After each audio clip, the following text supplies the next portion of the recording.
Good morning everyone, again welcome back to my new blog. কেমন আছো তোমরা সবাই?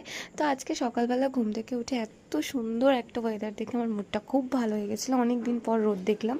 তো আমি যেহেতু আজকে সকালবেলা সকালে তো না, অনেক বেলা করে ঘুম থেকে উঠেছি, তাই ঘুম থেকে উঠে ফ্রেশ হয়ে স্নান করে আমি গপুকে পুজো দিয়ে দিয়েছিলাম। আর এখানে তারপরে আমি আর বাবা লাঞ্চও করে নিয়েছিলাম। আর আজকে যেহেতু অনেক দিন পর ওয়েদারটা সুন্দর ছিল, তো তাই আমি আর শুভ ভাবলাম যে আজ একটু ঘুরে আসি। তো আমরা গেছিলাম অজয় নদীতে। আমাদের বাড়ি থেকে বেশ কিছুটা দূরেই অজয় নদী আছে, মানে চিত্তরঞ্জনে। তো যেতে যেতে যাওয়ার পথে আমি একটা প্যান্ডেলও দেখলাম। আর এই যে এরকম দুর্গাপুজো আসছে আসছে ব্যাপারটা না, এটাই কিন্তু ভালো লাগে। যখন দুর্গাপুজোর আগে রাস্তাঘাটে বেরিয়ে এরকম প্যান্ডেল দেখতে পাই, এটা দেখেই কিন্তু খুব মনটা ভালো হয়ে যায়। দুর্গাপুজো চলে এলে তো তখন দুর্গাপুজো যাওয়ার আমরা দিন গুনতে থাকি, কিন্তু আসার আগের যেই অপেক্ষাটা, এটার জন্যই আমরা সারা বছর অপেক্ষা করে থাকি। যাই হোক, কথা বলতে বলতে তো আমরা পৌঁছে গেলাম চিত্তরঞ্জনে। আর এই যে আরও একটা প্যান্ডেল দেখে নিলাম।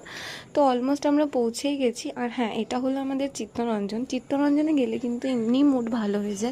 এখানের রাস্তা এত সুন্দর আর চারিদিকে এত গাছপালা। এখানে এলে তোমাদের মন, সবার মন এমনি ভালো হয়ে যাবে।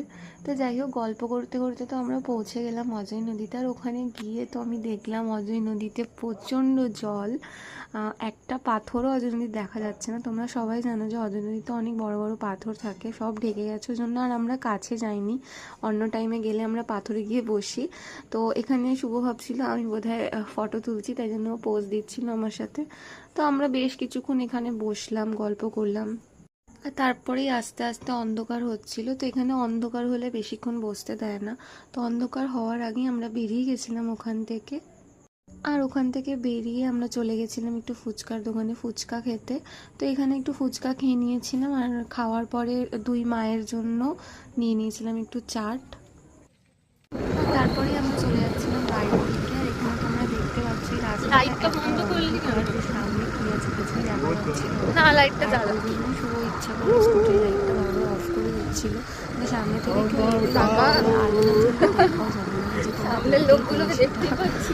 তো যাই হোক, এখান থেকে তারপরে আমরা যাচ্ছিলাম। তো এটা দেখতে পাচ্ছ, এটা চিত্তরঞ্জনের একটা খুব সুন্দর পার্ক। এখানে যে ইঞ্জিনটা রয়েছে ওটা খুব সুন্দর করে লাইট দিয়ে রাত হলেই সাজিয়ে রাখে। তারপরে যাওয়ার সময় দেখলাম যে এখনও হাটটা বসে আছে।